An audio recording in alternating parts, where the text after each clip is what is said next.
Samsung or iPad? Which device should you buy for video editing?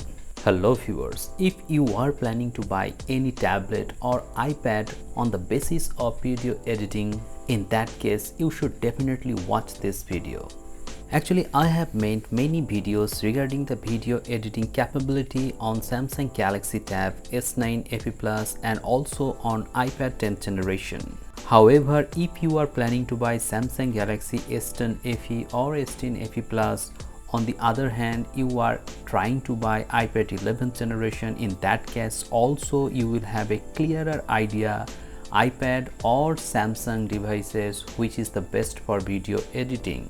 While rendering video, I am using InShot video editing app.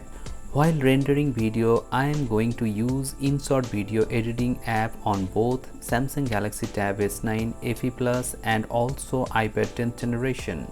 While editing videos on Samsung Galaxy Tab S9 FE Plus, you can see that some jitteriness is there.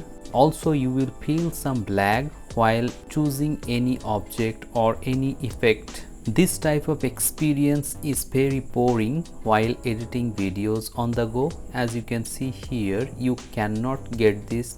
You have to play or you have to move the slider, only then you can have any other transition effect. Plus, if you move the timeline, in that case also there is noticeable amount of lag. But this type of lag is not noticeable on iPad 10th generation or any other iPad. Let me open another InShot app on iPad 10th generation so that you can understand by yourself whether there is any lag while editing videos on InShot video editing or not. In iPad 10th generation, I will choose a longer video over 2 minutes and then I will render.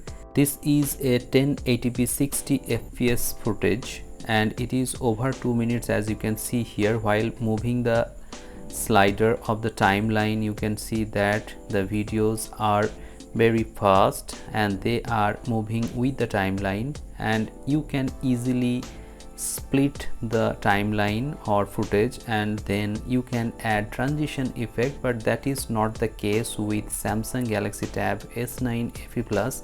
As you can see here, there are some lags while doing this, so this is not possible in Tab S9 FE Plus. You will notice lag, but this lag is not noticeable in iPad.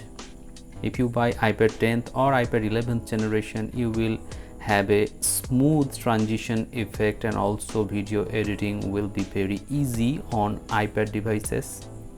Hope you are getting the point what I am trying to say.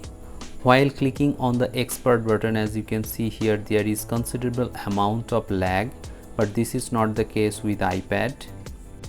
Video rendering is very smooth on iPad devices, but that is not the case with Samsung devices. If you click on 4K 60 fps, and here also I will select 4K 60 fps and then I will click on render option, and you can see that already rendering started on iPad 10th generation and 4% is already completed. But in case of Samsung Galaxy Tab S9 FE Plus, I will show you that the rendering has not yet started. Let me click on this close button to close the ad that is on Samsung Galaxy Tab S9 FE Plus. You can see that it is rendering 0% while it is 20% already, though the footage on iPad 10th generation is longer. So in the conclusion, if you are planning to buy any device or tablet or iPad for video editing or video rendering in 4K 60 fps, in that case you can buy iPad 10th generation or iPad 11th generation, but I will not recommend you to buy any Android tablet for video editing. However, if you are a casual video editor and you want a best screen and bigger screen, in that case you can buy Samsung Galaxy Tab S9 FE Plus or Samsung Galaxy Tab S10 FE Plus. Hope this video has become informative to you. If you find this video helpful, please hit the like button, share this video and subscribe the channel. Thank you very much for watching this video. Have a great day.